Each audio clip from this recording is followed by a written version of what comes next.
What's good with it, YouTube? This is what we got going on. Yesterday I knocked out all of these, and basically they came from blocks similar to that. They were a little bit bigger yesterday.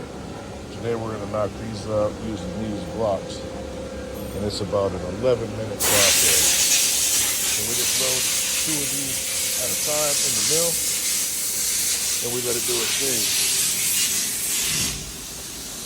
And that's what it's in there doing, cutting all that out 2 at a time. And like I said, we got 11 minutes in between changing out parts. So, man, we only gotta do about 5 activities per hour.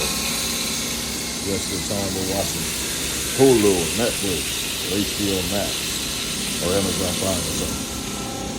Anyway, hope y'all got an easy Wednesday. Today I won, and this is your boy Raho, and I'm gone.